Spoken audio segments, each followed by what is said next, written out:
meadow sky. Friday night's calling and the towns go quiet. From Doug Shaw Memorial to John McKissick Field, Carolina football, it's the heart we feel. Pickup trucks line up, tailgates in a row, Hot Stadium's rocking, Abbeville's ready to go. The Sumter Gamecocks charge, Gaffney's standing tall, every small town's dreaming neath the lights of fall. Four-quarter Friday, where the heart beats pound, Carolina shuts down every town. From the first snap to the final play, we're living for the glory of a four-quarter Friday.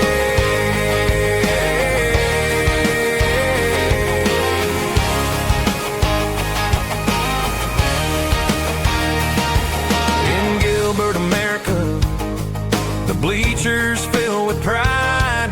Cheerleaders shout, the band's playing, no one's staying inside. The boys in pads hit hard, chasing that old dream. Under stadium lights, it's more than just a team. Mamas clutch their programs, daddies yell the calls, grandpas talk of legends in these hallowed football halls. From the low country marshes to the upstate's clay, four-quarter Friday lights the Carolina way.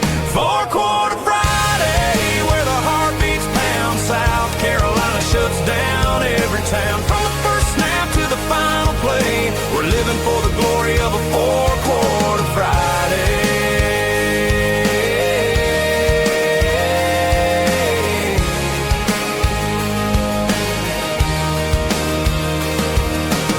Shaw's roar to McKissick's sacred ground. Hot Stadium's fire, you can feel the sound. Sumter Gamecocks fly, Gaffney holds a line, J-Mo run the dang ball, we're screaming for a sign. Rivalries burn bright, the clock's ticking down. On four-quarter Friday, we're the talk of town. When the whistle blows and the scoreboard fades away, the lessons from the field guide us every day. Teamwork, grit, and pride, it's more than just a score. Carolina football's what we're fighting for. From the PD rivers to the upstate's misty hills, four-quarter Friday gives our hearts a thrill. Four-quarter Friday, where the heart beats pound, South Carolina shuts down every town. From the first snap to the final play, we're living for the glory of a four-quarter Friday.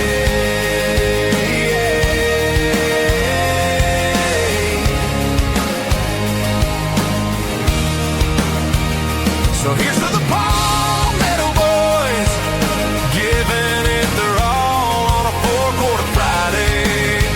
South Carolina stands tall.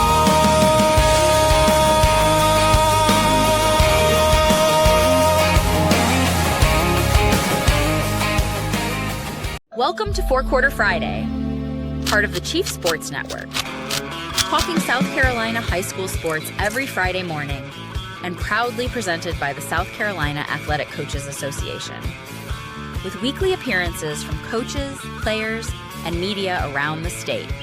Let's go!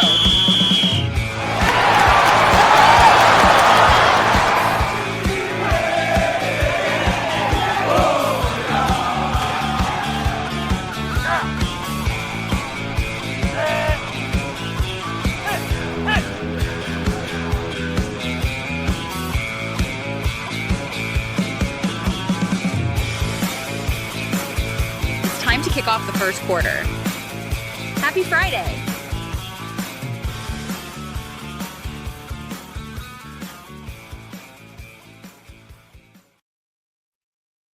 And welcome into Four Quarter Friday here on the Chief Sports Network. That is Steve Hall broadcasting from the Midlands. I am Matt Smith broadcasting from parts unknown as I make my way back to the Palmetto State trying to beat the storms. We will soon be joined by Andrew Baxley, Akeem Ballum from prephoops.com as we strive to cover every corner of the Palmetto State's high school sports scene. We will have plenty of basketball to discuss with Andrew and Akeem coming up here on Four Quarter Friday. But, Steve, we have reclassification. Now we have, like manna from heaven, realignment. You and I were discussing, okay, what are the major storylines right now in the state of South Carolina? Obviously, it caught my eye what's going to happen on the Grand Strand, in Charleston, and in the Greenville-Spartanburg area. You lived in the Midlands. You played ball in the Midlands. What jumped out to you when we look at region realignment coming to South Carolina? Well, I mean, one of the probably the headliners, to be honest, is the Horry County Myrtle Beach region. Is very, very different. As you can see, Carolina Forest and Socastee are now in Region 6 with Berkeley, Cane Bay, Goose Creek, and Wando. And man, you know, I can't really fault the high school league too much because they got a really difficult job not throwing stones or anything. But this is a bear of a region. And for football, it's not that big of a deal. Like it's still long trips. But when you start talking about JV and B team football, which are not held on Friday nights, and then you got, winter sports with, the craziness of the holidays with wrestling and basketball, and then you get to the springtime and you got track and field, you got boys tennis, you have baseball and softball, girls soccer, boys soccer. That is a lot of travel. And so that is definitely what jumped off the page to me, Smitty. What's your take? I mean, you live up there. Yeah. Yeah, no, I think you're right on it. And we have got a lot to cover because we will absolutely jump on the winter sports today too. But this reclassification, or the realignment now, the regional realignment is such a big deal.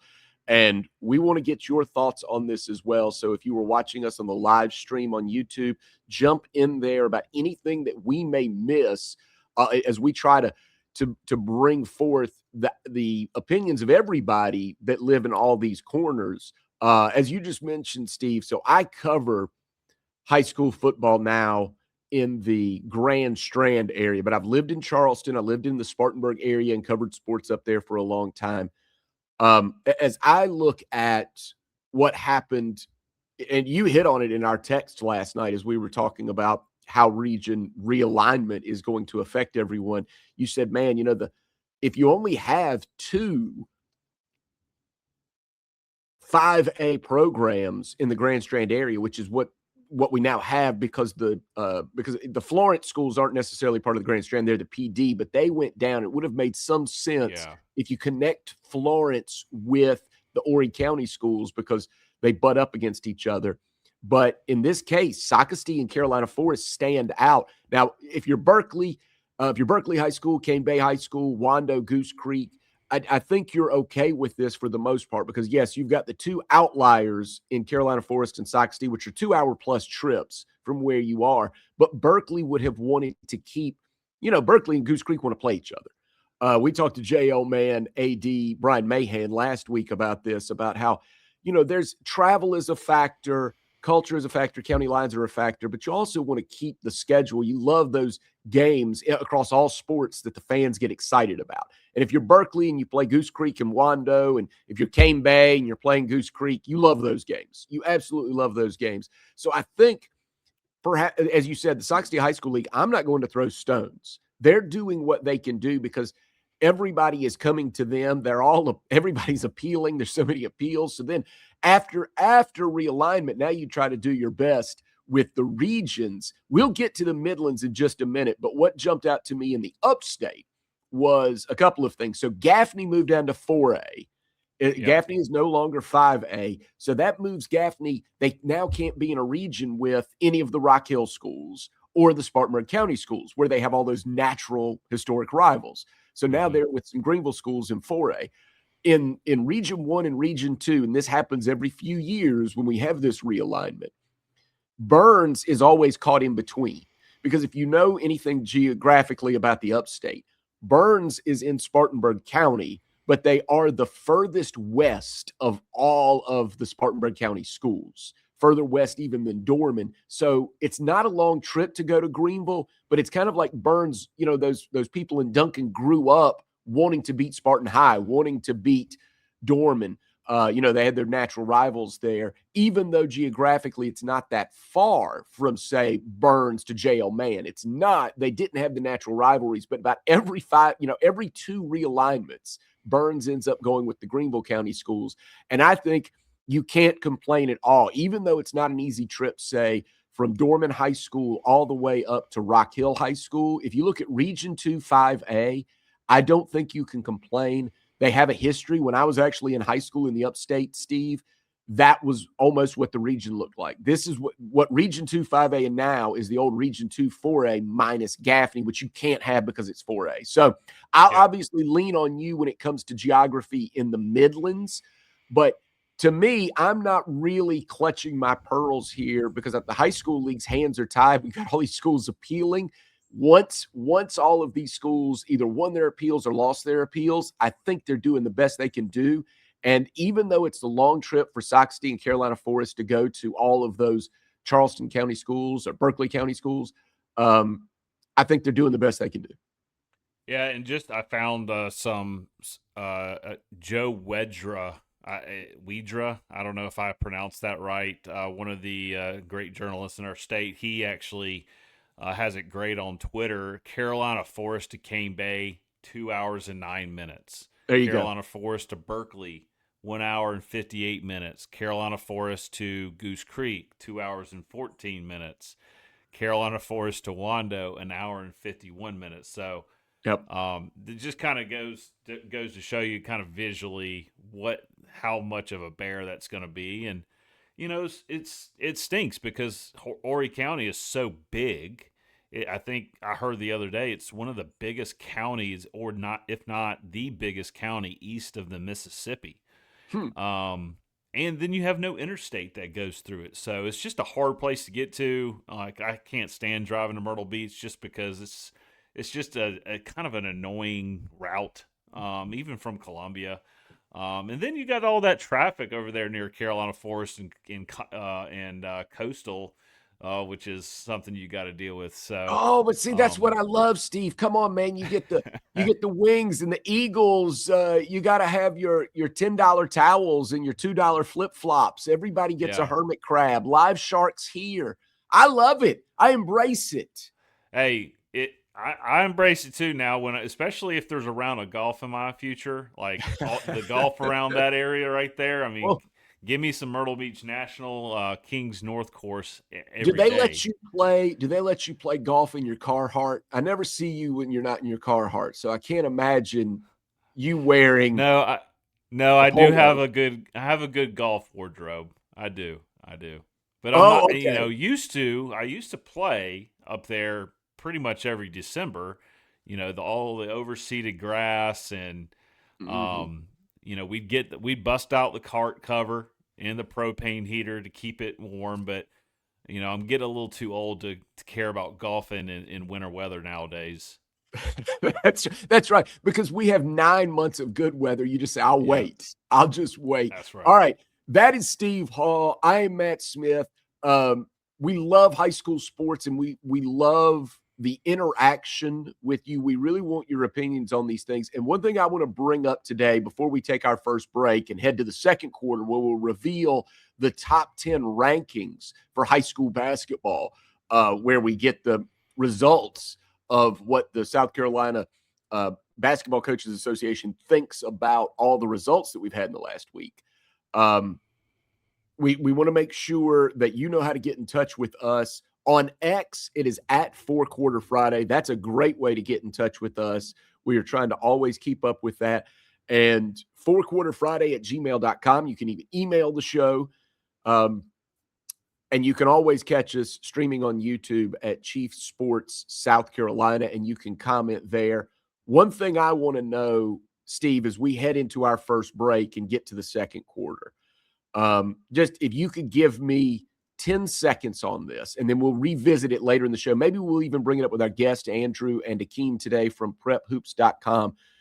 What about mixed regions? In other words, what if you did take, say, all the Horry County schools, and even though Myrtle Beach and North Myrtle Beach and St. James have dropped to 4A, let them play Carolina Forest and Socastee in a region during the regular season, and then just pull them out in the playoffs and move them in the playoffs. Because what that would do, I know it's hard. I think that probably brings the point system, which everybody hated, back into play.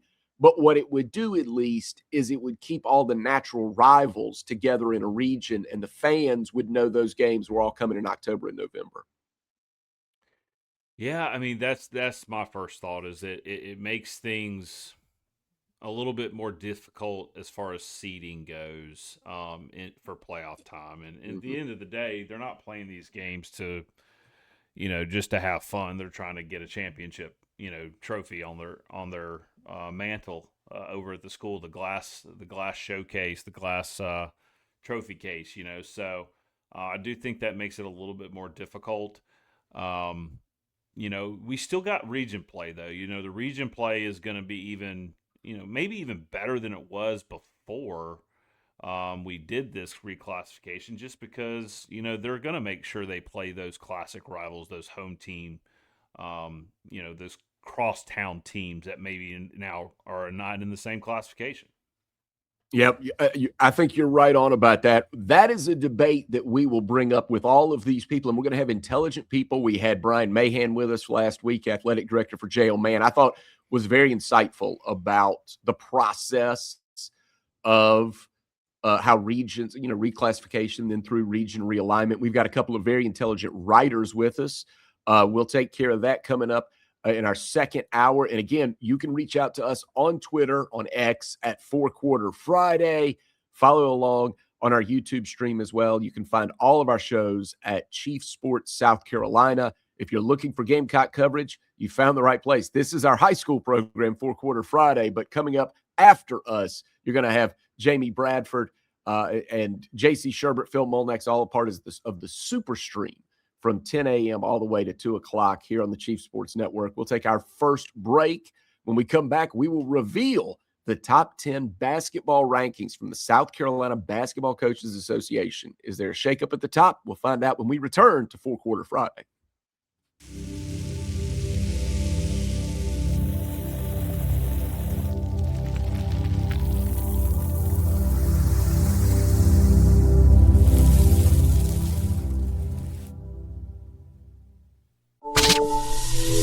Football season. The Barn Dominium Company wants to help you build your dream home with your dream space to watch the games and entertain your friends and family. Make your dream a reality. Visit thebarndominiumco.com. That's thebarndominiumco.com for floor plans, photo galleries, locations, and to learn more about us.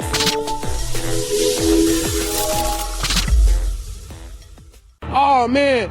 The building is on fire. Emergencies and accidents happen. When you're in the middle of a fire or water event, all you want is for things to return to normal as soon as possible. Resto Pros of the Midlands is with you, guiding you through the process and working with you to get your home or office back in working order. They'll answer your questions, discuss procedures, and can act as your advocate when it comes to processing your insurance claim. RestoProsMidlandsSC.com. Open 24/7 when you need them. Quality that is guaranteed. When playing sports, you want a coach that will fight for you. At Hewitt Diamaduros Law Firm, we've got your back. Whether it's personal injury, insurance disputes, negligence, or wrongful death, our team delivers exceptional legal services that makes meaningful difference in the lives of the individuals and families we work for. Visit hdlawsc.com. hdlawsc.com. Hewitt Diamaduros, we're on your team.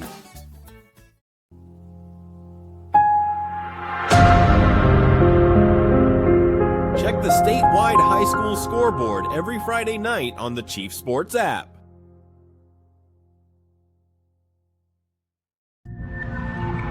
This is Four Quarter Friday, hosted by Justin Hall and Steve Hall, taking a deep dive into high school athletics in South Carolina every Friday morning. Part of the Chief Sports Network.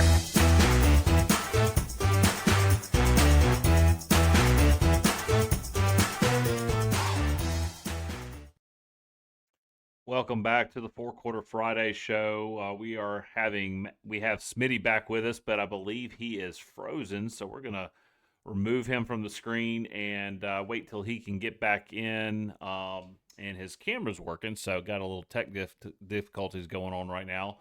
But I know we're going to be talking about the rankings that are coming up, and so the boys basketball rankings.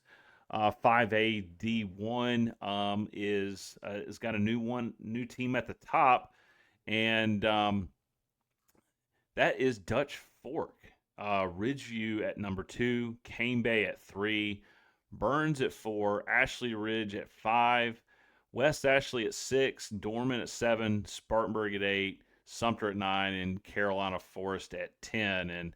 And you know what? Something me and Smitty were talking about is I'm not so sure that Ridgeview might be actually the best team in this state.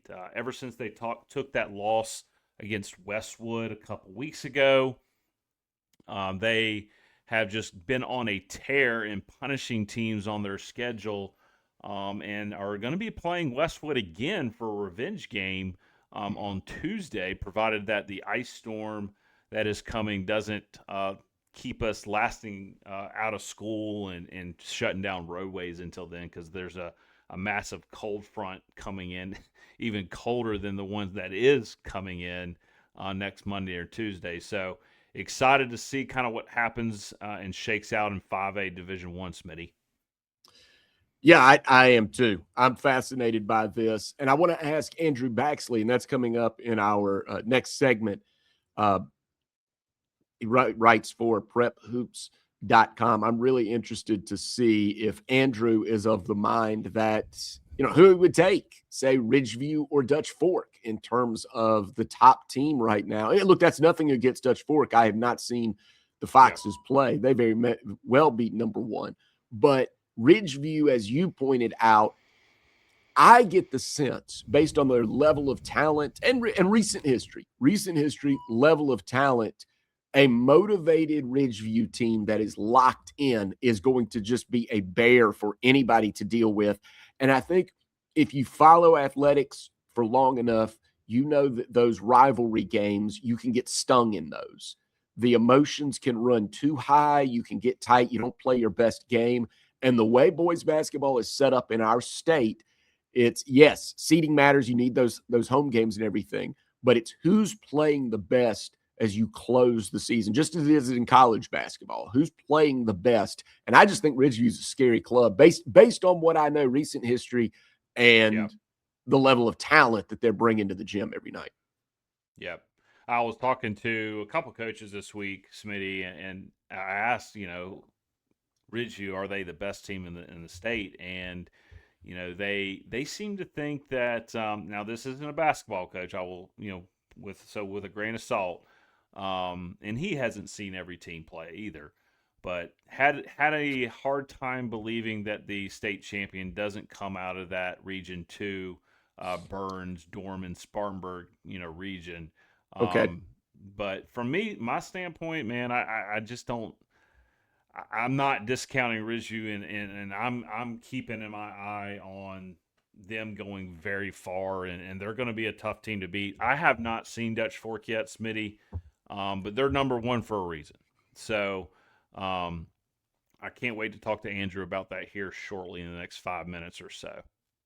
Yeah, absolutely. And there's just so much good basketball going on, and the games are carrying such intensity right now. Everywhere you look, you are reading or seeing, all of the region and playoff implications on every game that is coming up. It's just because the regions are so tight, and one loss early in region play can put even a good team into a precarious position, especially if it comes at home. That means that you've got to go on the road and beat a good team. So I'm interested in that.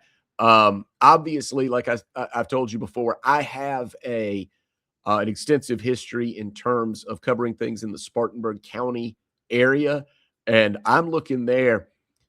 Thomas Ryan, the head coach at Dorman, who has, I think, 5 state championships at Dorman, he may like where he is at number 7, almost disrespected a little bit, almost in a position where he's lurking in the shadows, and he knows he's a little bit like Tom Izzo in that, you anticipate them playing their best. They're just those coaches that know how to press buttons, and they're playing their best as the season comes to a close. They're never playing their best at the open of the year. They're always playing, much better into February than they are at the beginning of the year in December. Yep. And Smitty, I'm also looking at 4A here. I mean, Great Collegiate and North Augusta. No surprise to continue to see them at 1 and 2. Great Collegiate, I believe, won the first game. They are in the same region. I can't remember what was the score differential, but it was less than 10 points if my memory is serving me right. So can't wait to talk to Andrew about how that rematch is going to come up here soon. And I believe, if I'm not mistaken, North Augusta did beat Great Collegiate last year in the playoffs. So looking forward to that. Yeah, absolutely. And Great Collegiate is another one of those teams that, under Dion Buffet, who's returned, he was took a year away and was coaching as an assistant at Georgia Southern, but has returned to Great Collegiate. He's another one. He has a knack for getting his team to play well at the end of the season, but they're also very talented. At least if you look at recruitable talent, that's part of this. That's part of where we get. You're going to have great high school basketball players that are not recruited at a high level, but a lot of the information that is going to come out to us, have you seen so-and-so play? And, I was just bragging on Ridgeview and the level of talent that I know Great Collegiate is loaded as well, but North Augusta, man, I'm just, everything I read about them is that they are locked in right now, that they are locked in and tough to deal with. And I'm looking on our stream. We will get to some of these comments coming up in our next hour. We want to bring those rankings to you, but some good thoughts. We've got James chiming in on our stream. Jeffrey, I see you guys at Truth Hurts 58. Okay, I dig your handle. Yeah, I saw that. Yeah. Yeah, but James brings up that Coach McCoy at James Island had a great suggestion. This goes back to what I brought up about mixed regions. He said that we should create regions and then classify for the playoffs. In other words, then you go by enrollment. Once those teams are all in the playoffs, you choose your playoff teams, and then you play for a 5A or 4A or 3A state championship based on the enrollment, like the top 12, I guess, or whatever might be that. Might go for 5A, and then the next 12 play for 4A. Not a crazy idea. It's not a crazy idea. No. And I think what we all want is we all want to balance. We want to keep the rivalries alive. I personally have always believed that culture is important inside a region and the history as well. I was saddened. I think we're all saddened. You've seen this as well, Steve, when something like a school starts to really lose population inside a town and starts to fall, and then they don't get to play their normal rivals anymore, and then the travel gets worse, and then all of a sudden the fans in that small town may not know the teams that they're playing that well. They didn't grow up playing against those teams. It's not like sometimes, you hear, oh, my uncle played against Union County, or my uncle played against Woodruff. And if you're no longer in a region with those teams, for whatever reason, the creation of new schools or enrollment drops or whatever it may be. Or, a lot of times what happened is a factory leaves your town and the town goes from a certain level of population to a lower level of population. Or in the case of Duncan, BMW shows up. And anyway, look, change is inevitable. We're not saying that you can fight against that. But what we do want is South Carolina athletics, football, basketball, baseball, wrestling, track, all of it's special. And to me, culture and rivalries is so important. And I just want to be careful that we don't throw it out every 3 years when we do this reclassification. Yeah, for sure. I mean, that is a big deal to me as well. I mean, that's one of the biggest things, if not the biggest thing, that makes high school sports, especially in the States, so special. Unfortunately, I think we're in a day and age where some of that is being, that is being lost and thrust upon us. We got like the truth hurts 58. When are we going to address players not playing for their school that they are zoned for? I mean, right. That's another new thing in today's day and age where people aren't necessarily playing for the communities anymore. Now, so I mean, we got several big transfers this week, and we're going to talk about that, as we get later on in the year. But I want to we got Andrew Baxley with us, Smitty, and love to start talking men's hoops.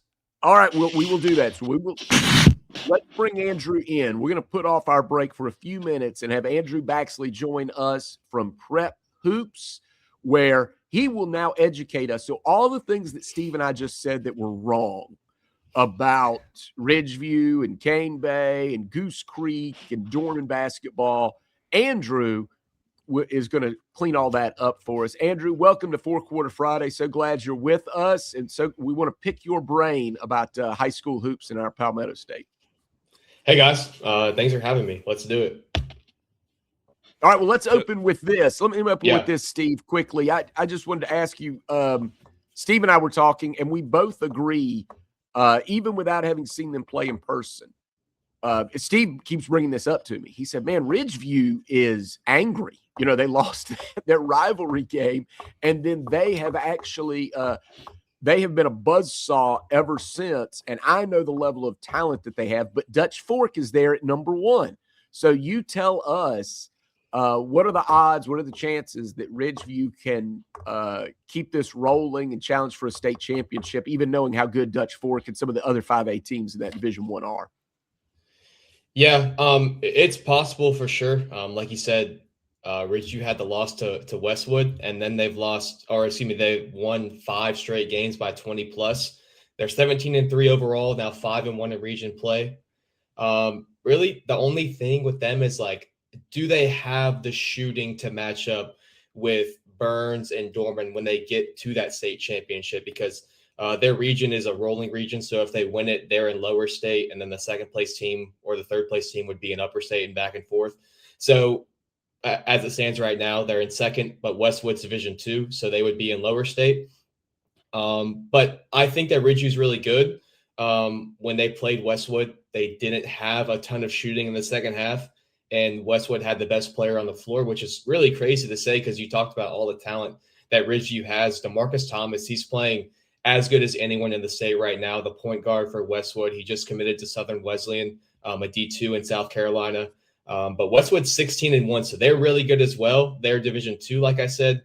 If I had to pick right now, Ridgeview wouldn't be my state champion. I'd have Burns over them just because of that shooting.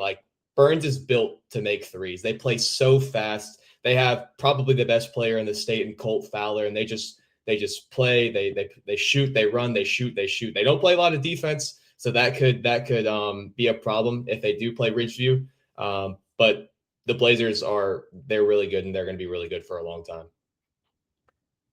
Andrew, thanks for joining us, man. And if you wouldn't mind just telling everybody what Prep Hoops South Carolina is trying to do for this state. We have Prep Red Zone on a lot in the fall to talk about football. I believe y'all are somewhat affiliated, and those guys do a fantastic job as well. So tell us a little bit more about Prep Hoops South Carolina, and then also what is possibly your pick for a Cinderella team when it comes to playoff time in 5A, 4A? Tell us a little bit about that. Right. So Prep Hoops, it is a sister company of Prep Red Zone. So we're both affiliated with Prep Network. That's the big company. And then we have Red Zone, Hoops, Dig, which is volleyball. We have soccer. So there's a whole bunch of different stuff. And what we do is it's primarily a scouting based website. So the end goal is to get as many players from our market. So I do South Carolina. So we try to connect them to colleges, get them plugged into the right places, knowing the right coaches, the right AAU teams for the younger players, and yeah, just try to make an impact on these young people. And then when it's around this time, like we're a little bit more free to just cover teams because you guys care about high school teams, fans care about high school teams. Like people want to know who's going to win the state championship in March. So then to answer your second question, a dark horse team, I like Eastside a lot. They just had a big win over Dorman last week. Their point guard's Thomas Rouse, shooting guard's Brandon Ray. You might remember Justin Ray a couple years ago at Eastside. He's now at Monmouth. But then they have these two sophomore shooters, Wyatt Duggar and Roman Ruggiero. Those are two of the best shooters in the state, and they're sophomores. So they just have an elite roster construction. They have guards that like to get to the rim and then shooting around it. You guys have the rankings up there, number 8 right now, but they weren't ranked prior to that win over Dorman last week. I really, really like the Eastside Eagles and think they have a chance to make a deep run. That's Andrew Baxley joining us from Prep Hoops, South Carolina. Andrew, if I can, I want to skip all the way down to 3A because I don't want to let you go without asking this question. I know earlier in the season, and again, some of these results don't always hold, but I thought it was such a feather in the cap of Christ Church to knock off Dutch Fork earlier in the year, and there they are sitting at the top of 3A right now. I don't know how much you know about what Christ Church is bringing to the table this year, but what, at least if you have seen them or haven't seen them, what are you hearing about Christ Church and how dominant are they? Yeah, that was one of the most impressive wins in the state. Other than really a couple of hiccups over Christmas break, Dutch Fork have been one of the most dominant teams in the entire state. So for Christ Church, a 3A school, to beat them on a neutral floor, that just really says how good of a team they are. I think that's one of the only teams on this list that I have seen that I haven't seen in person, but I've watched them on film plenty of times. Jonathan Perry and David Dixon are some of their best players. They have some size in there as well, Reed Hip. And then the younger brother of Jordan Butler and John Butler, Joshua Butler. He's a 6'8" sophomore. He comes off the bench, and if you have 6'8" coming off the bench, then you're in a pretty good spot. But Christ Church, they're a really, really good team. Perry likes to get to the rim a lot, and Dixon's a great shooter. So like I mentioned with Eastside, like they have the offensive balance, and a lot of these guys that have been there a while, like Perry and Dixon, they've been playing since they were freshmen. And then they have some guys off the bench as well who can contribute. But I think that Christ Church is my pick currently in 3A. They're a really, really good team. And then if you look at it, a lot of those other teams are lower state teams like Loris, Fox Creek, Keenan. They're all going to beat up on each other. So if Christ Church can make a run, if they can get through upper state unscathed, they're going to be looking at a really good team, but a team that might be banged up a little bit. Andrew, who is the most tested program in the state across all classifications, in your opinion? That's a tough one. I mean, because when you're looking at it, like usually the most tested teams are teams who are playing out of state competition, like a Ridgeview, like a Gray. Like these are teams who are traveling out of state to play good teams. Ridgeview, like they're hosting the Bash, so a lot of these teams are coming into them like they're playing a dynamic prep on their floor. So I guess my answer for that would be Gray. They play a lot of really good teams. And then the thing with Gray is like they have to play in maybe the toughest place to play in the entire state. That's at North Augusta. That game hasn't happened yet. Gray beat North Augusta at Gray the first time around. So I would go with Gray. And we know like how good 4A has been the last few years in basketball. Wilson's also really good. They'll likely have to go through them to go to a state championship. So I would go with Gray for that one. This is Andrew Bax. Go ahead, Steve. Yeah, I was just Andrew. I completely agree with that. I mean, North Augusta, that matchup too on I think it's Tuesday is going to be really interesting. Those two teams have been battling out for the last 2 years, and North Augusta, I think, bounced Gray in the playoffs, but that was without Dion Bethea as the head coach, so that'll be interesting to see what will happen this year. Go ahead, Smitty. Oh, I was going to ask about the same thing at North Augusta and Gray Collegiate. I think you're right, Andrew. I think we all agree because, you've got the Bash, and Gray Collegiate has played so much out-of-state competition. I was going to ask about a player. I saw that North Augusta's Kamarion Webb went over 1,000 points in his career. So tell us what you know about him, what he brings to the table, because that's going to be a player if Gray Collegiate and North Augusta, they go head to head, and we get the pleasure of seeing that. That's a player we're going to circle and want to see. Right. Definitely going to see it twice. I would love to see it a third time, maybe in the playoffs. But the thing that makes North Augusta special is just how tough they are. And Q leads the way with that. Kamarion Webb, he started his career at Catawba Ridge. So he was there with like Zion Hager, Lance Barnes when he was younger. But Q's he's a two-way player. That's what he does. Is he's just as impactful on defense as he is offense. He has good length. He's probably their best shooter. A little lanky, like he'll do a couple things that might surprise you in getting to the rim. But Kamarion Webb is such an important player for them because he's going to guard the best player on the defensive end as well. They have two other really good guards, Jordan Rouse and Twan Nabriat. So not only are they big physical guards, but they're experienced guards, and that's really what's going to make North Augusta special, along with that really tough home atmosphere. Andrew, thanks so much for what you do, man. The rankings that y'all put out, player rankings, they're the best site and best business I've found that has done this at the South Carolina high school level. Simply because, guys, 24/7 Sports, they do the top 150 in the country, and then they kind of just stop.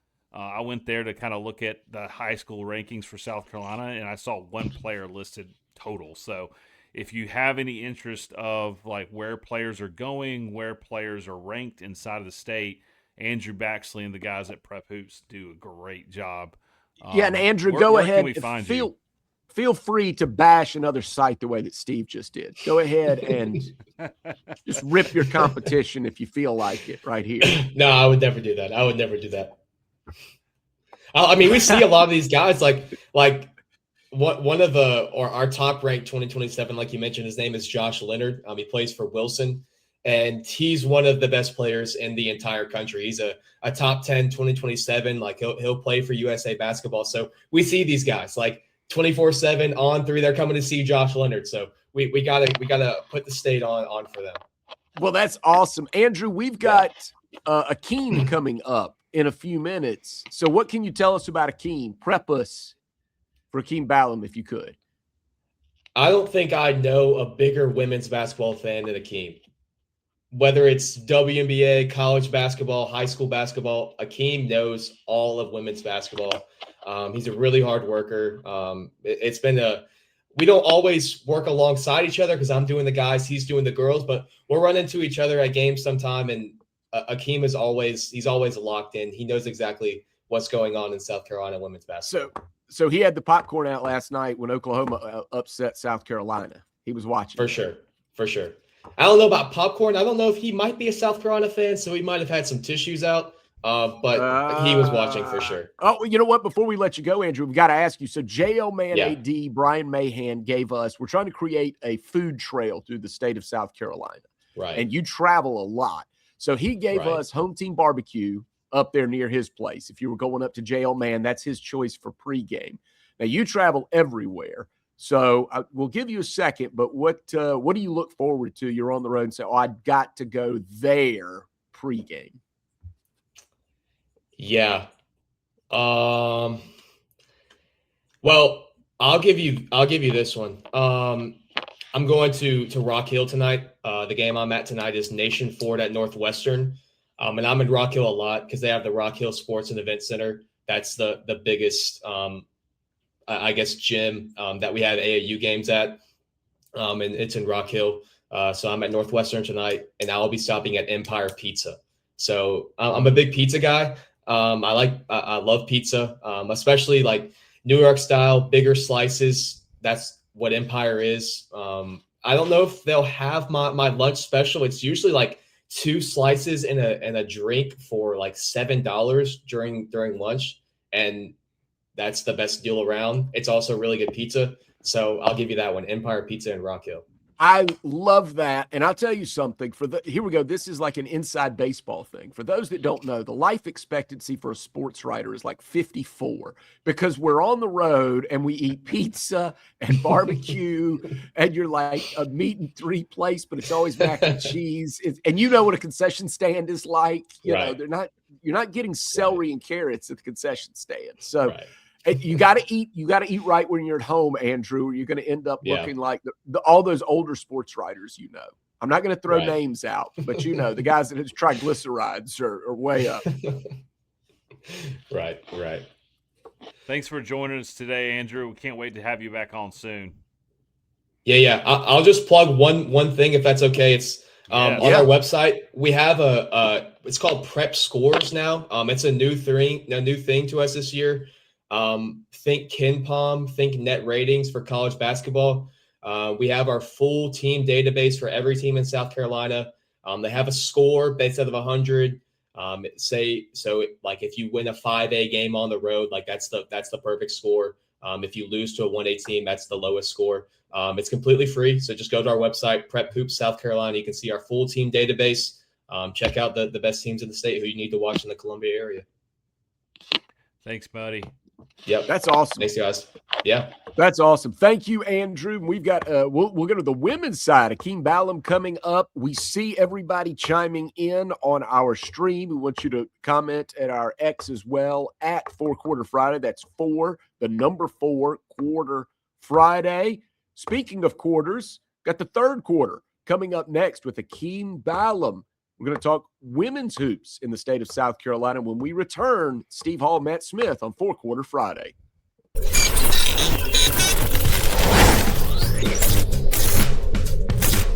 Palm Casual Outdoor Patio Furniture proudly supports high school athletics across South Carolina. If it's time to make your outdoor space the best it can be, with lifetime warranties and guarantees, visit one of our Palm Casual stores in Myrtle Beach, Bluffton, Somerville, or Mount Pleasant. PalmCasual.com. PalmCasual.com. Turn on the lights. It's Friday night.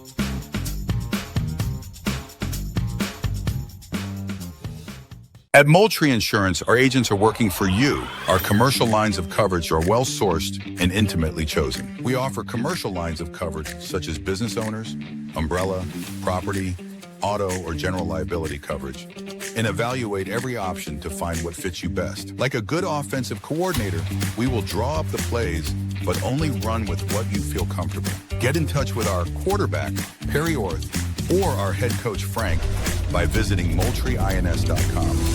MoultrieINS.com.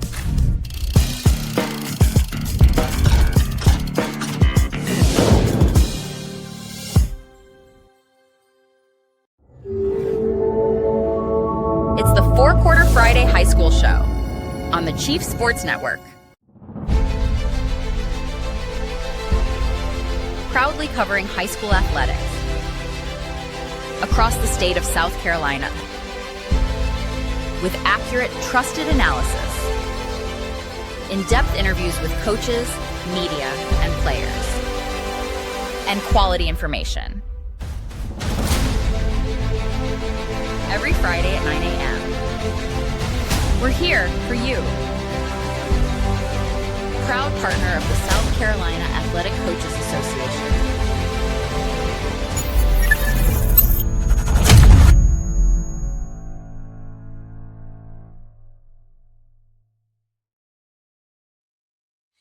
Welcome back into 4 Quarter Friday.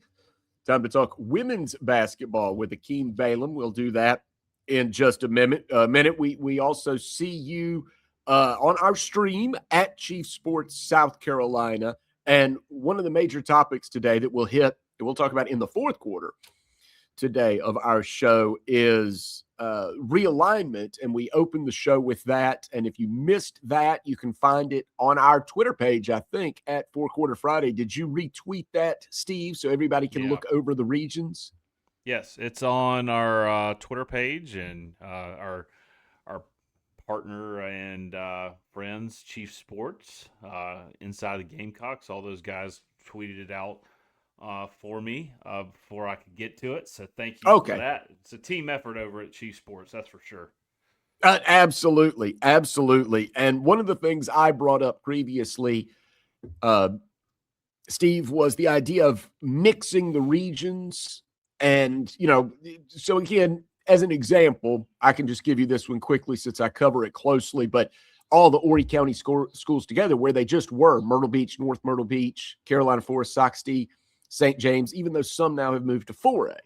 And then reclassifying for the playoffs. And at James on our YouTube stream says they're doing this in 5A now and going to be doing it in 1A. But actually, they're not doing it exactly like that because the divisions are set before the season begins. In other words, today, if you're Westwood, you're playing for the Division II title, not the Division I title in 5A. Now. I think what James was saying, Smitty, was that's what they're doing currently in this current realignment with 5A Division 1, 5A Division 2. Oh, after they will reclassify. Yeah, because 1A is larger. Right. 1A is so big, and I believe he is right. I think we're going to have 2 state champions in 1A in some sports. Yes, so the numbers shook out like this. I think I have the final numbers that now there are 70 1A teams playing football this upcoming season. And there are only 35 5A teams. So, James, so I know some of this gets lost in translation when when we're all just chatting here on YouTube. But you're right, James. So next year, there's only going to be one 5A state champion. And there, Steve has put it up on our screen on our live stream here. Look how large Class A is now. And I hope that this all works out. I agree. I think they're going to split that into 2 divisions for the playoffs. But I hope all of these teams don't have major issues getting everywhere they need to go with this many regions, 10 regions now in Class A. Smitty, I'm circling Region 2 with my mouse. You can't see it, but I'm looking there. And Batesburg, Leesville, all right? That's looking like a really tough region for a lot of those teams to be going up against Batesburg, Leesville. Who's been very good in football for the past few years. They won a state championship in baseball last year. We're about to enter baseball season again. That's interesting region right there, man. Yeah, that is going to be fascinating. I see Abbeville, the A, there in Region 1 as well. And I can tell you the South Carolina School for the Deaf and the Blind, that's a long trip to get to Abbeville. But anyway, we'll continue to talk about this. And we'll have, as a matter of fact, next week, we can tell you now, we're going to have Lou Baisjack from the state join us next week. And also Joshua Vinson, the athletic director for Sockasty High School, are both going to join us on 4 Quarter Friday next week. So this week we had a couple of guests. We're really going to dig into boys and girls hoops. If you missed our conversation with Andrew Baxley, very insightful. He gets to see a lot of these teams play, and he kind of handicapped what he thinks how the rest of this season plays out, 5A, 4A, 3A. And we're going to have Akeem Balaam come on and join us, and we'll talk girls basketball, do the same thing. And then next week, we can really dig into realignment with Lou Baisjack and also how it affects schools, as we have Josh Vinson, the athletic director for Sockasty, on. And the reason we wanted to have Josh on is because we wanted to get the thoughts from someone who is greatly affected by this realignment, because down there in Horry County, they went from having the beach region where all of those teams were close-knit, played each other. Sockasty and St. James are sister schools. St. James was split off from Sockasty, but now they are in different classifications, ergo different regions. So we wanted to have Josh Vincent on to do that. And of course, Lou Baisjack is just a fountain of information. He'll have plenty to say about realignment, reclassification, rebirth, regurgitation, and and high school hoops as well. So we're excited about the show in terms of not just what we're bringing you today, but what we can bring to you in the future as we roll closer to the basketball playoffs in both boys and girls. Yeah, I think we got maybe a little less than halfway through region play to be played, and then the playoffs are gonna go all the way into March. So that'll be fun.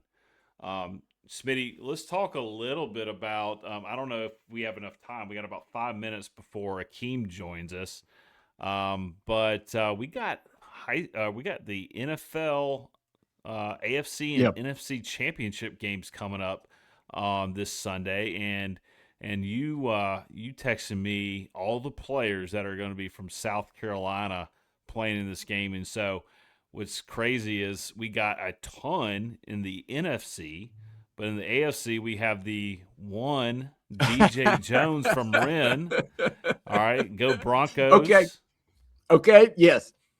You know what? I saw that, and the Patriots have a lot of players that have backgrounds in at the University of Alabama. And so a lot of players for the Pats are kind of from that western part of the Sun Belt region. And you'll get to the NFC in a second, but go Hurricanes. So DJ Jones, the proud alma mater of Will Merritt, and DJ Jones, I'm sure was a baller. I do not remember him at Rennes, but man, I'll bet he was a load in high school. Dude, he was a dude. I mean, he's just a freak. He's not that tall, but his arms are super long. He's just strong as an ox. He was coached by Coach Jeff Tate, who's now at Ashley Ridge, has been the head coach there, and will be looking to put some more players in the NFL from the Summerville, South Carolina area. And then we have, I guess something about the West Coast just loves South Carolina players. Right. Look at this. I mean, you see Nick Emanwari, former Gamecock. Man, some of these dudes are just really dang good, aren't they? Oh, yes. And by the way, quickly, Lawrence from Aiken County. Yeah, if you're wondering, DJ Jones ended up at Ole Miss. So he was recruited out of Rennes to go to Ole Miss. And then, as you said, there's something about the West Coast teams. Robbie Oots, a Bearcat that went to Alabama, and he was about 240 coming out of high school, which is still that's a man. That's a grown man coming out of high school at 240, and he was playing tight end. He's more of a fullback for the Seahawks, and he played he plays at 274 now, 274 pounds out of Football City, USA. DeMarcus Lawrence, tank, a monster, and he played for Al Lown, legendary head coach at Silver Bluff. And, anybody that follows the NFL, DeMarcus Lawrence was like a straight-up baller for the Dallas Cowboys and became the highest-paid player for the Cowboys. Now he's there with the Seattle Seahawks. Nick Emanwari. Steve, I know you remember him in college. From Irmo to South Carolina, he was a great player in the SEC. Yeah, his rookie season too, and he's balling out. So he's a great player. Carvers Bay, Byron Young comes from there. Kobe Durant comes from Lamar, which is also, how about this? The high school that produced Levon Kirkland and John Abraham. What in the world is going on at Lamar? Those are two legit, Hall of Fame level players. Levon Kirkland and Kobe Durant, by the way, went to South Carolina State where he starred. He was an absolute star at South Carolina State, and now he's a star for the Rams. Nick Hampton from Westside. Darian Kendrick, I know everybody remembers him, also from up there in the Rock Hill area, played at South Point, then went to Clemson, transferred his final year to Georgia. And Darian Kendrick was a college star. Now he's an NFL star. So, Steve, I think it's just a testament to when you go to high school football games on a Friday night in South Carolina, you might be putting eyes on a future NFL star like DJ Jones or one of these players. It is nothing to think about. I mean, I remember going, you too, we've all seen it. You would have gone to ball games and seen all these great players from the Columbia area. I was younger and I was going to, just putting eyes, and I was like, who's this Sidney Rice? This guy's catching everything. And these guys end up going on being college stars and then making Pro Bowls. And it just shows you the level of athleticism and the great coaching and the great training and everything we have, the camps all the way up through South Carolina. Not that big a state, but oversized impact at the NFL level. So remember those names. Maybe we can tweet them out. Remember those names when you're watching the games. On the Twitter, and we'll have to keep that segment also. Palmetto Pro players. The alliteration. It sounds like a good segment. Oh, well, you know what? Lou Bazjack just tweeted that Dylan Jones, and I maybe Did we miss one? No, he got signed by the Knicks. Signed by the Knicks. So a basketball player too. So yes, you're right. We'll keep the segment going. So we'll have the division the NFC AFC championship. We'll have the Super Bowl, and then we'll turn our attention to some of the great players from our state that also have landed in the association. And speaking of which, how about the women's basketball in our state? Akeem Balaam is joining us now from Prep Hoops, South Carolina. Akeem, sorry to have you on a day after Dawn Staley and her team are shocked on the road at Oklahoma. Your colleague Andrew Baxley was telling us you're a big Dawn Staley Gamecock fan. Did you stay up and watch the game? It's interesting. I didn't actually watch the game because I was actually down. Sorry about that. I was actually down at Williston Elko covering a high school game between WE and Bamberg Earhart. It's interesting because Williston Elko actually went at that game, I believe, 8th ranked among 1A teams, and Bamberg Earhart just blew them out of the water. So I didn't have a chance to watch the Oklahoma South Carolina game, but I did read about it a little bit earlier, and it was a little bit of a surprising result with the Gamecocks taking the L. But if it's one thing we know about Dawn Staley coach teams is that they know how to show up in March and early April. So, and the overall landscape of the college game is a lot more even than it used to be. So yeah, it was a bit of a surprising loss considering where South Carolina was ranked. But I feel like Dawn Staley and those women on the Gamecocks, I feel like they'll be okay. Akeem, thanks for joining us, man. Before we get into the meat and potatoes of girls basketball in South Carolina, tell us a little bit about yourself, your background, and then tell us about Prep Girls Hoops South Carolina. So my background is very varied. So I'm of course I'm in South Carolina right now, but I wasn't born here. I'm not a native of SC. I was actually born on Long Island, New York.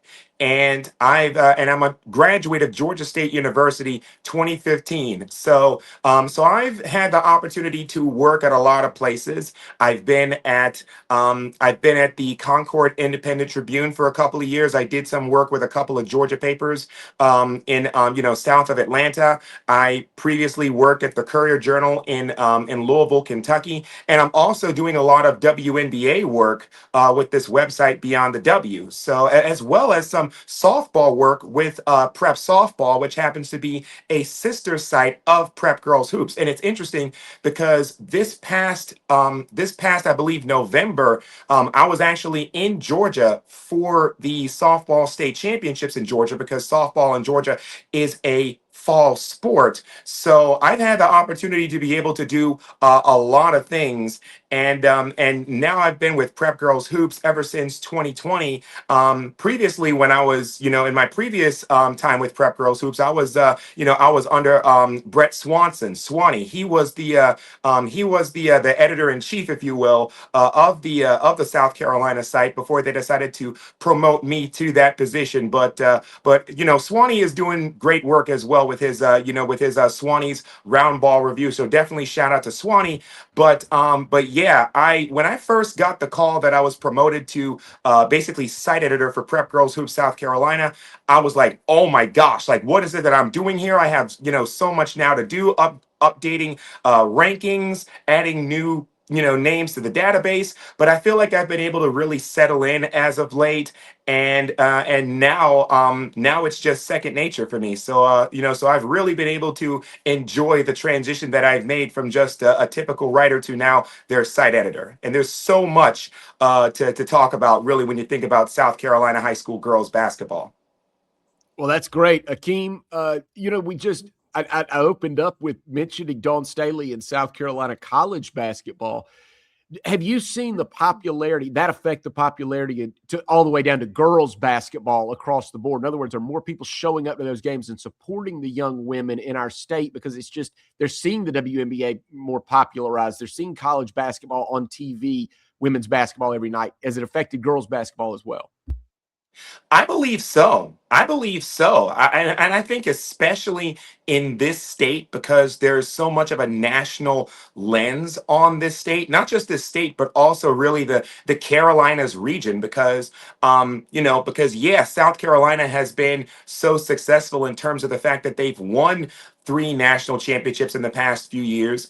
And I think that definitely has indeed translated into an increased level of popularity, for the girls game when you think about high school, when you think about AAU, because now when people think about, South Carolina, everybody is thinking, okay, who's going to be the next Ashlyn Watkins? Who is going to be the next Mylasia Fulwiley? Who is going to be the next Joyce Edwards? So there's so much of a lens now because of the names that are homegrown from this state, as well as from this region. Also, Kyome McMiller, who's now at Penn State, she previously played at Trinity Collegiate. So there's such a lens now when you think about who's coming out of this state, where now everybody is thinking, okay, because maybe folks in the past were probably sleeping on the girls basketball scene down here, but I feel like that's no longer the case. So I think that there is increased attention, and it is indeed translating into increased support. One of the things that definitely sticks out to me is almost every single time I cover a girls basketball game, somebody's wearing the Asia Wilson A1s, or maybe even the whole team is wearing the Asia Wilson A1s. So it definitely has had a domino effect, and I feel like it's had an overall positive domino effect on the girls scene here in SC. Keen, that's fantastic, and that was one of my questions: is how was Asia Wilson's presence in the South Carolina high school girls basketball scene, and then Gamecocks affected the whole entire state, and it sounds like it's quite a bit. Let me ask you this: so for those people who are covering Gamecock women's basketball recruiting, or just big time recruiting for girls basketball, period.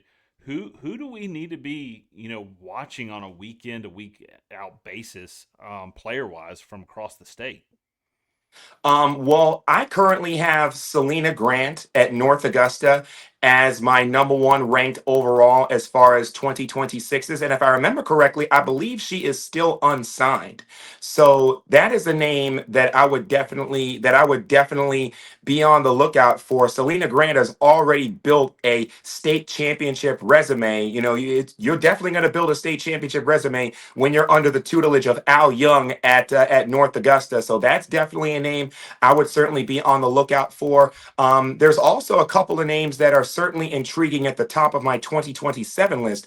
One of them is Kalia Hartwell, who is their big up at West Side. And at first, she kind of came in and she was a little bit raw talent wise, but she has really developed into one of the premier bigs across South Carolina. And it seemed like every single week she's posting about a Division I offer that she's receiving. So Kalia Hartwell is definitely one of the names that I would be on the lookout for. Another one at South Point is Janiyah Cunningham, who, if I remember correctly, she plays the same exact position as Kalia Hartwell, and she too is also a D1 prospect. So I would certainly be on the lookout for her. When you look at the 2028 class, I would definitely keep an eye on names like Kaylee Lucas at South Point, Taylor Lee Sutton at Keenan, Madison Pojani, at First Baptist. So if I remember correctly, all three of those are guards, so they're all backcourt players. So I would certainly be checking for them as well. I have Ashlyn Evans at Burns, who before they just lost to Dorman, if I remember correctly, Burns was previously undefeated.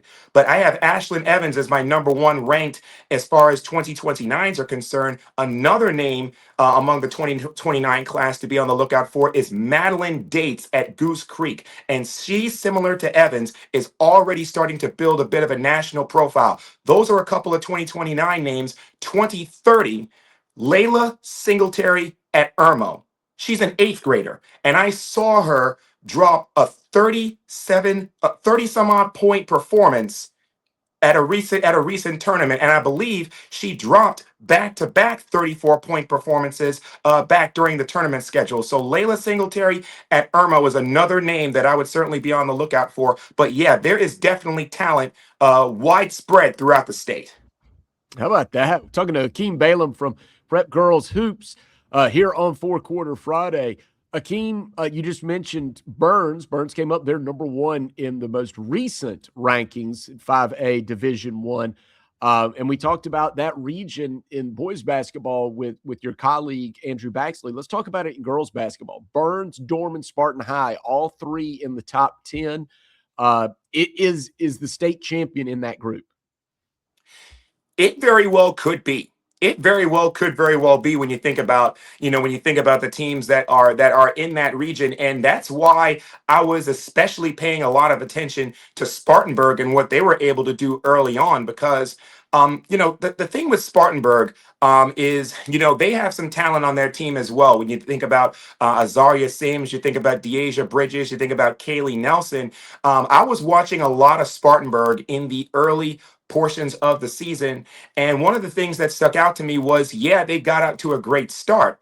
But at the same time, the one thing that definitely scared me, like you said, was that region. Because you think about teams like Burns, you think about teams like Dorman, you think about teams like Gaffney, you even think about a team like Riverside, led by Kendall Horosky. And the reason why I bring up Riverside is because Riverside, Riverside, they previously won a state championship just a couple of years ago when they were a 4A team. A couple of years ago, they beat AC Flora at the Florence Center for the 4A state championship. So, and I just recently watched Riverside at the She Got Next MLK Classic, and they put forth a really, really dominant performance. The thing with Riverside, though, is that they're young.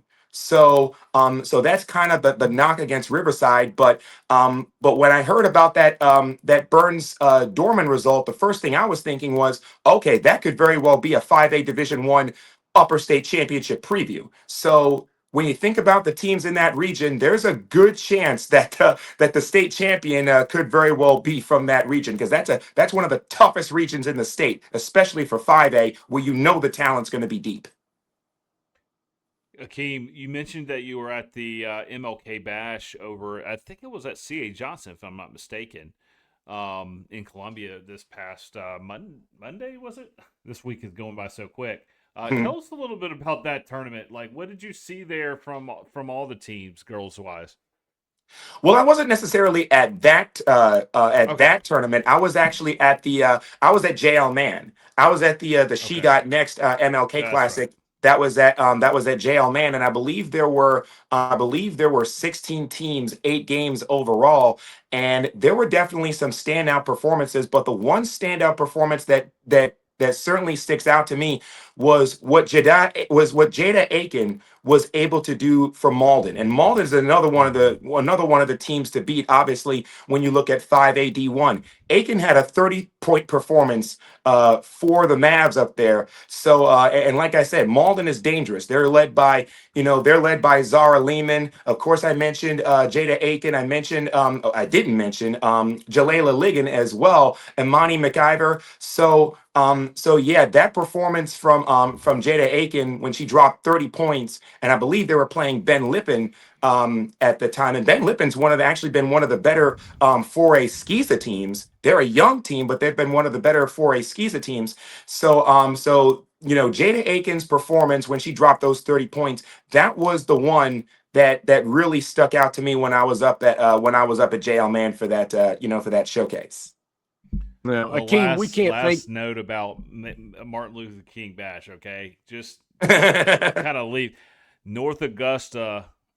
Put it on Goose Creek. Two top teams in this state from two different divisions, 61-36. That's a big result right there. That's North Augusta for you. I mean, there's a reason as to why, they win in March. They win in February and March.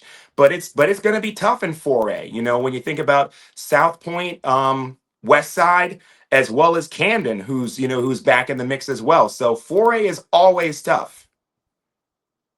4A is definitely always tough. We might have to start a win of the week segment just based on that. That is, as you said, Steve, a big time result. Akeem, we can't thank you enough for joining us. We're certainly going to have you back on. As we let you go, let us know what's the next game you're going to see, and how can everybody follow you with Prep Girls Hoops here in South Carolina? Well, first, if you're going to talk about win of the week segments, I think you definitely have to talk about maybe North Myrtle Beach and what they were able to do at the Kings Classic. There's a reason why they're undefeated and top ranked in 5A D2. So be on the lookout from North Myrtle Beach, lower state 5A D2 participants from last year. But definitely follow me. I'm at Akeem Balaam on X. I'm at Akeem Balaam _ on Instagram, and also follow Prep Girls Hoops South Carolina. So I'm gonna hunker down probably for the next few days. As we ride out this snowstorm or ice storm or sleet storm or whatever it is that we're supposed to be getting. But I'm actually planning on going to Gaffney and Eastside. I think that's going to be the next game that I go to, because I've seen Eastside. Eastside was at the She Got Next MLK Classic, but I haven't seen Gaffney yet. So I want to get a look at Gaffney and see what they're all about. But yeah, I'm all over the place for sure. Akeem, we really appreciate you. We appreciate Andrew Baxley. Oh, I said we're going to let you go, but hang on. 10 more seconds with you. We're doing this with every guest. We're creating a food trail throughout South Carolina. Andrew Baxley just told us we've got to go to Empire Pizza in Rock Hill. Now, they've got New York style, and you're from up there in Long Island. So you're a transplant here to South Carolina. Where have you eaten? Where do you recommend we go pregame meal if we're going to catch a meal somewhere in South Carolina? Well, there is a really good, I'm really big on Chinese food. And there is a really good Chinese place. I believe it's Asian Express, that's actually right up the road from where I live here in Columbia. So, really good chicken, really good rice, really good menu. So definitely check that out if you're trying to grab some, pregame grub. I love it. Who had Asian Express on their bingo card today? I don't make it. It is what it is. Too much anymore with Chinese food, but if you're ever in Lexington, Akeem, you got to get to Anti, man. Anti is the spot in Lexington. Sounds like a plan. Sounds like a plan for sure. I'll definitely keep that in my notes. All right, man. All right. That's wonderful. Thank you, Akeem. Thank you so much. We've got to take one more break. We've got the fourth quarter coming up. We'll return to region realignment, maybe talk about the job openings that are still out there for high school football in our state as well. Steve Hall, Matt Smith with you here on 4 Quarter Friday, Chief Sports Network.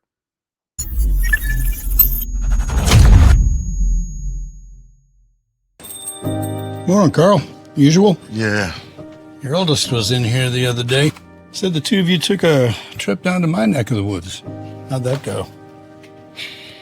You might as well give me one of those Carolina cars while you're at it. I knew I liked that one. Yeah. There you go, my friend. Thanks. Hey, Carl. Congratulations.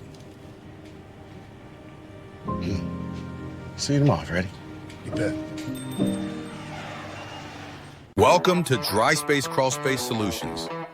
Basement crawl space encapsulation designed for your specific needs. Your crawl space can be susceptible to all sorts of issues, including moisture buildup, mold growth, and structural damage if not cared for properly. Let our trained experts provide basement crawl space encapsulation solutions to protect your home, improve air quality, and enhance energy efficiency. Schedule your consultation today for a safer, healthier space at dryspacecs.com. Do your wood floors need a touch-up? Visit recoatrevolution.com in South Carolina today.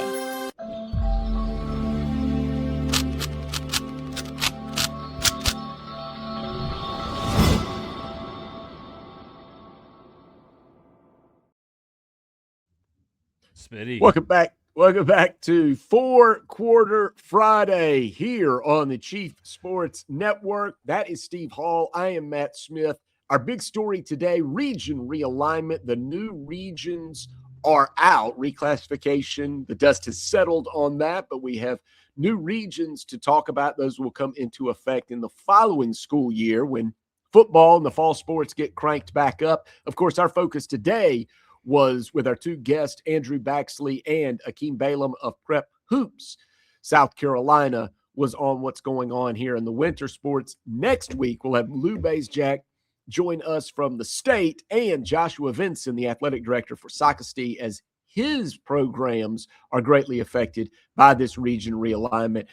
Steve, I don't know how much time we'll spend on this, but I did want to check in with you on high school football job openings. We had a lot of prominent jobs come open at the end of last football season. Some of those are starting to get filled. Some are still open. But, Steve, I anticipate some of those will start to put names with programs very soon here as we move closer and closer to the end of this semester.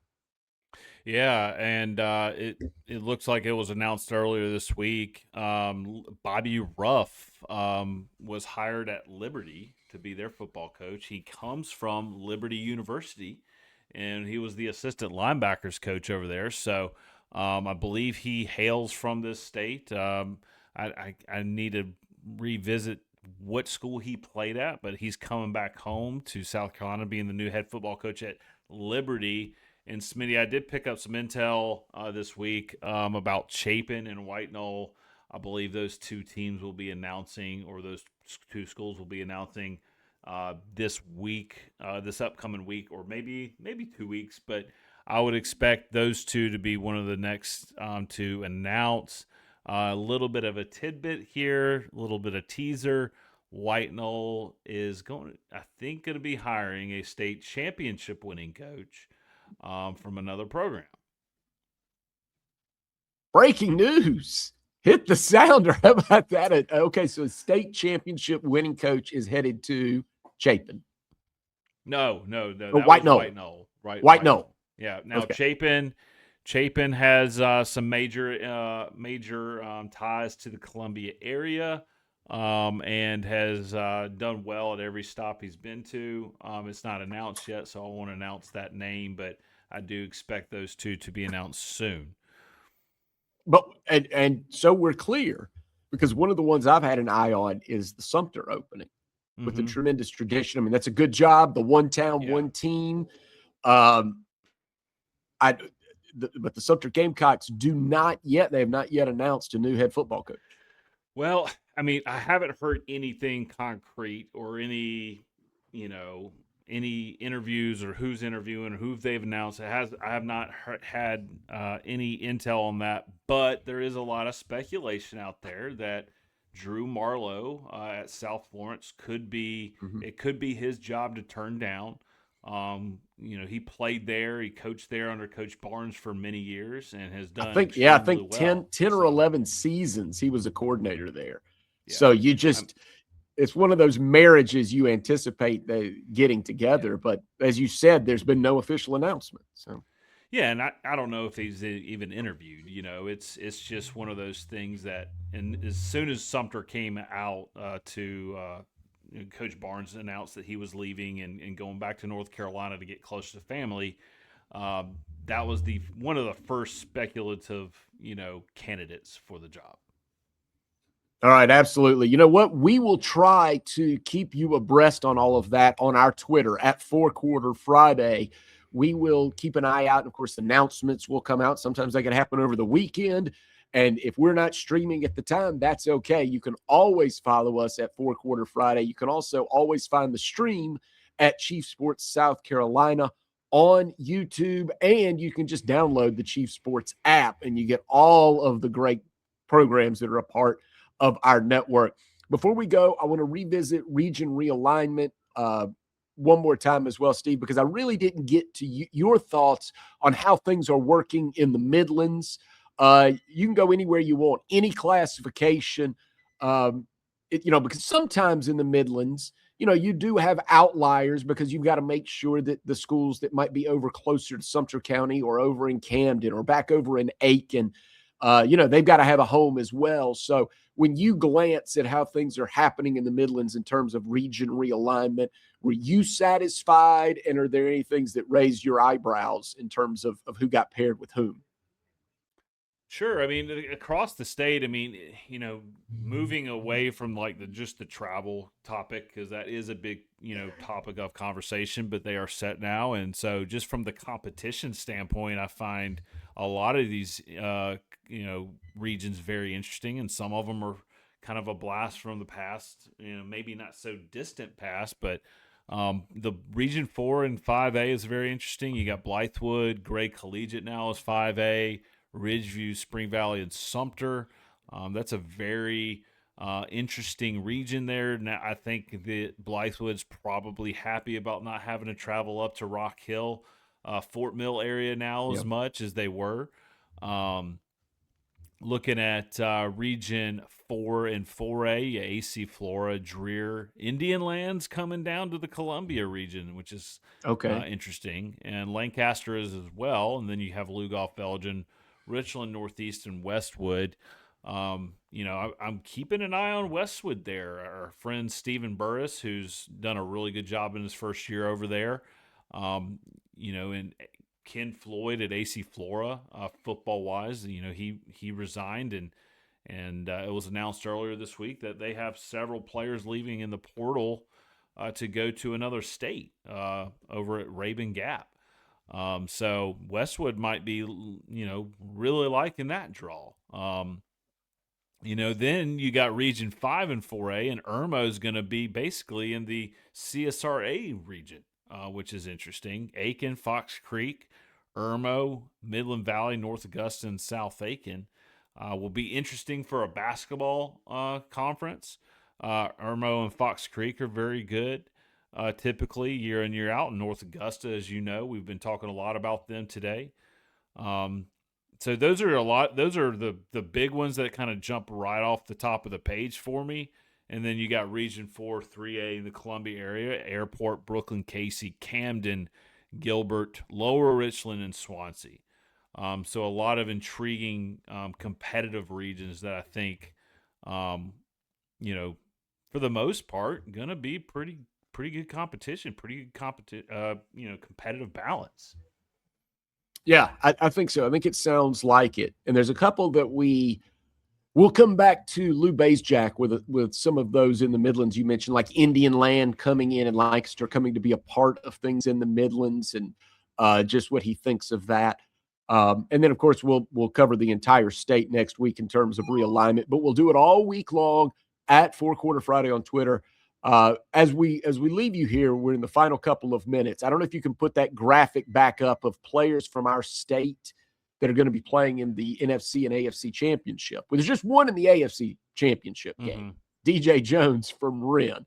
But Steve, I don't think you're a fan of any of these teams. Now, I'm a Rams fan, which I have kept under wraps. I've not talked about because our colleague JC Sherbert from Chief Sports Network is a Bears fan. And I just didn't want to rub any salt in the wounds of the Bears losing to the Rams in overtime. But does this affect you at all? When you watch the games, are you going to pull for anybody now that you see all these names up on the screen from players that are from the Palmetto State? Well, I don't have a really strong allegiance to an NFL team. I am a Packers fan. If they lose to the Bears, like they did this year on some heartbreaking games, I am not upset about it. It doesn't bother me in the least. So I don't know if you could even say that I'm a fan of an NFL team, but I do root for a lot of players. And so seeing all these guys, I will be rooting for them individually. If I'm having to pick, I'm probably going to pick the Seahawks. From a fandom side, I'm not necessarily picking them to win the game, but as far as I've always loved watching the Seahawks defenses, especially when they're in Seattle in front of the 12th man. But Nicky Memori being a Gamecock, I typically choose to pull for the teams that have Gamecocks on them. we'll roll to a close here. As I said, I'm a Rams fan. I'd watch out my pick to click. Watch out for Kobe Durant. Kobe Durant's a baller. But I'll tell you, I really like DeMarcus Lawrence as well. I think that was a great pickup for the Seahawks out of Silver Bluff. And then he went away from the state for a while, played at Boise State collegiately. But he's going to be on your television screen wherever you are, because you can catch the NFC Championship game and all those players we just put up. And we'll try to tweet that for you as well, because there's a chance one of them makes an impact play, and it could be somebody from right here in the Palmetto State. So we're closing things out. Steve, thank you so much. Lou Bazjack from the state, and Joshua Benson, athletic director. Socastee joins us when we return next Friday for Four Quarter Friday. That's it for us. Stay tuned to the Chief Sports Network for Gamecock coverage inside the Gamecocks with Jamie Bradford, and then on with JC and Phil throughout on the Super Stream here on the Chief Sports Network. From the Low Country to the Upstate, from the Midlands to the PD, we've got you covered. This is our state. South Carolina matters to us, all of South Carolina. We love talking ball, and we love talking ball with you. Thank you for tuning into the Four Quarter Friday High School Show, every Friday at 9 a.m. on the Chief Sports Network. Proudly presented by the South Carolina Athletic Coaches Association.